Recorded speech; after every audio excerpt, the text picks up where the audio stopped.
Bismillahirrahmanirrahim.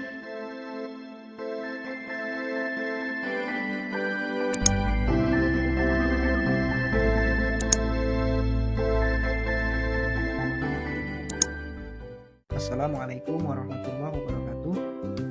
Pada anak-anak sekalian kelas 11 listrik, pada kesempatan kali ini kita akan melanjutkan materi kita, yaitu pelajaran instalasi motor listrik. Nah, bahasan kita pada kesempatan kali ini yaitu mengoperasikan dan memelihara sistem pengendali elektromagnetik. Nah, kebetulan yang akan kita bahas adalah rangkaian instalasi motor listrik langsung, yaitu direct online atau biasa disingkat dengan DOL. Nah, untuk gambarnya, untuk instalasi dari direct online biasanya dibagi menjadi dua. Yang pertama adalah disebut dengan instalasi kontrol. Jadi instalasi kontrolnya yang ini ya anak-anak sekalian. Kemudian yang kedua adalah instalasi daya. Nah, kebetulan instalasi dayanya adalah yang ini. Nah, untuk instalasi kontrol sumbernya adalah satu fasa. Jadi ini adalah sumbernya satu fasa. Nah, untuk instalasi daya sumbernya adalah 3 fasa. Ini satu fasa pertama, fasa kedua, fasa ketiga. Sumbernya adalah 3 fasa. Nah, kita akan mempelajari simbol-simbol yang terdapat pada rangkaian. Kita akan belajar bagaimana cara membaca gambar rangkaian instalasi motor, gitu ya. Nah, beberapa waktu lalu kita sudah pelajari itu, ya. Kita pelajari komponen pengendali motor listrik. Nah, pada kesempatan kali ini kita aplikasikan yang sudah kita kenali itu, kita aplikasikan pada sebuah gambar. Nah, pada sebuah gambar pasti terdapat simbol-simbol. Kalian harus mengetahui simbol apa yang ada pada rangkaian tersebut. Karena kalau tidak mengetahui, kalian tidak akan bisa membaca gambar tersebut, gitu ya. Nah, kita awali dengan instalasi kontrol ya. Nah, instalasi kontrol ini seperti yang saya sebutkan di awal, sumbernya adalah satu fasa ya. Jadi fasa ini sumbernya satu fasa. Ini L, fasa 1 ya. Nah, ini adalah netralnya nih, N. Arus mengalir dari sumber ini akan mengalir pada yang disebut dengan sekring. Ini sekring ya. Sebenarnya sekring ini bisa diganti dengan yang disebut dengan MCB. Karena ini satu fasa, maka MCB-nya satu fasa. Begini simbolnya. Jadi ada lekukan dan tanda panah. Ini simbol MCB. Kalau ini sekring ya. Nah, arus mengalir dari sumber ini menuju ke incomingnya sekring ya. Kemudian keluar. Nah, ini gambarnya ada kekurangan sebenarnya anak-anak sekalian. Harusnya di sini ada komponen lagi. Nah, di sini adalah komponen S0 atau tombol stop. Nah, simbolnya seperti ini. Nah, ini fungsinya untuk men-stop atau memberhentikan rangkaian gitu ya. Nah, ini disebut dengan push button. Simbol push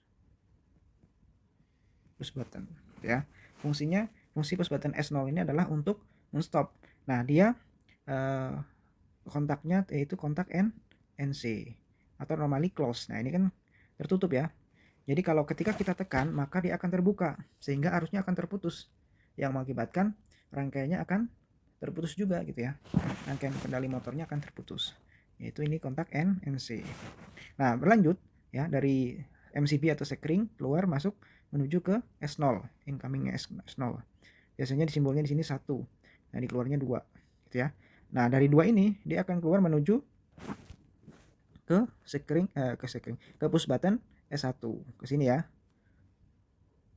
Nah, ini sebenarnya nomornya bukan 1314 ya, saya silang ya, nanti salah. Ini 3 dan 4. Nah, S1 ini adalah simbol dari push button NO ya. Kalau ini NC tadi, kalau ini push button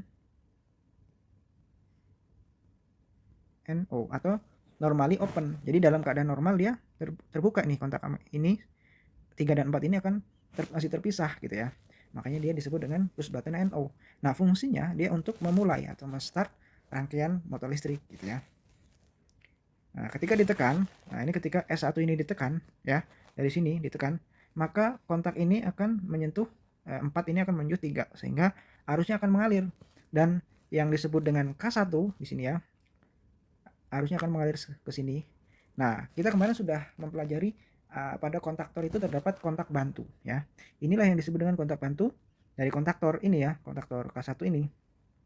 Nah, ini Ini benar, kalau tadi salah 1314. Ini kodenya benar 1314, yang artinya dia adalah kontak bantu dari kontaktor K1 gitu ya. Nah, ketika S1-nya ini ditekan, maka K1-nya akan mengunci ya. Nah, ini kebetulan sama, ini adalah kontak bantu NO ya. Dalam keadaan normal dia terbuka. Nah, ketika S1-nya ini ditekan, maka K1 ini akan tertutup ya, akan menutup. Jadi NO ini berubah menjadi NC, makanya harusnya akan mengalir terus ini ya. Mengalir menuju ke A1. Nah, ini ada kesalahan juga gambarnya anak-anak sekalian. Sebenarnya di sini ada garis seperti ini terhubung. Makanya dari 14 ini masuk ke 13 harusnya keluar ke 14, dia akan mengalir terus ke sini menuju F1. F1 ini adalah tor ya. Kali ini tadi saya namain ini disebut dengan kontak bantu NO ya, kita kontak NO ini dari kontaktor K1. Nah, harusnya mengalir tuh tadi ya, saya lanjutkan. Mengalir ke tor ya. Ini adalah komponen tor atau kepanjangannya adalah thermal overload relay gitu ya. Yang fungsinya adalah dia sebagai pemutus rangkaian ketika terjadi beban lebih gitu ya. Beban lebih itu artinya motornya kelebihan beban sehingga terjadi pada komponen bimetal pada tor itu sendiri, dia akan melengkung sehingga dia akan memutuskan rangkaian motor sehingga motornya tidak terjadi kerusakan yang lebih begitu ya. Nah, ini nomornya kodenya betul ya 96. Ini kebalik 95 96 yang benar. Jadi gambarnya ini banyak kesalahan, nggak apa-apa, sebagai saya koreksi sehingga kalian nanti bisa lebih memahami. Ini gambar ini gambar persis seperti yang di modul instalasi motor listrik ya, yang nanti modulnya juga saya upload di Google Classroom. Nah, ini 95 96. Nah, dari 96 ini dia langsung menuju ke ini yang disebut dengan coil ya. Kan kemarin udah belajar juga, ini kontaktor. Nah, nama komponennya adalah kontaktor. Nah, bagian kontaknya kontak coil gitu ya. Nah, coilnya ini juga kebalik ya. Ini sebenarnya bukan A2 tapi A1. Nah, gitu ya. A1, ini A2. Seperti itu. A1 A2. Jadi kebalik ya, dibalik A1 A2. Nah, coil K1 inilah, A1 inilah yang pertama kali dia mendapatkan arus sehingga kontaktornya energize. Energize artinya menutup gitu ya. Ke sini. Nah, kalau sudah ke sini A2-nya kita tinggalkan dulu karena nanti di sini adalah kabel netral ya. Kita selesaikan dulu. Nah, di sini ada kabel lagi ya, di pencabangan dari 14 ini ke 95. Ada pencabangan juga menuju ke lampu H1. Ini adalah lampu indikator, ketika S1 ditekan maka lampu ini akan menyala, H1 ini akan menyala. Kodenya 1 dan 2 saja ya. Nah, untuk rangkaian fasanya sudah selesai, maka kita lanjutkan ke rangkaian kabel netralnya. Nah, dari keluaran coil A2 ini ya, A2 ini dia mengarah ke sumber ya, sumber netralnya. Dan dikapel juga dengan lampu ya. Lampu itu kan harus mendapatkan fasa dan netral di sini. Seperti itu. Oke, untuk instalasi kontrolnya itu ya, perkenalan dengan simbol-simbol komponennya yang sudah kita pelajari minggu lalu, kita aplikasikan ke simbol-simbol pada rangkaian ini ya. Nah, selanjutnya kita akan mempelajari pada instalasi daya. Nah, instalasi daya ini ya, yang bagian kedua. Nah, instalasi daya ini adalah instalasi 3 fasa anak-anak sekalian. Nah, instalasi 3 fasa. Sumbernya 3 fasa. Nih, bisa kalian lihat nih, L1, L2, L3. Ini netralnya, kemudian ini PE ini adalah groundingnya. Nah, L1, L2, L3 dia langsung menuju ke sekring 3 fasa. Sekring 3 fasa ke sini ya.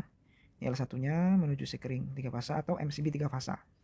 Gitu ya. L2-nya juga menuju ke incoming dari sekring 3 fasa. Kemudian L3-nya juga. Nah, sebagai penggantinya bisa juga menggunakan MCB 3 fasa ya. Seperti ini simbolnya.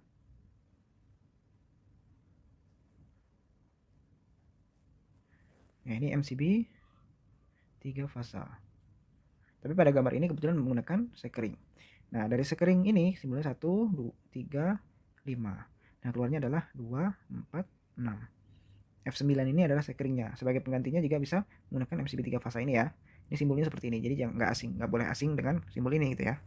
Nah, kemudian keluar 2 ini menuju ke komponen yang disebut dengan komponen kontaktor. Jadi ini komponen kontaktor anak sekalian. Kontaktor, kontaknya bagian kontak utama ya. Kontak utama.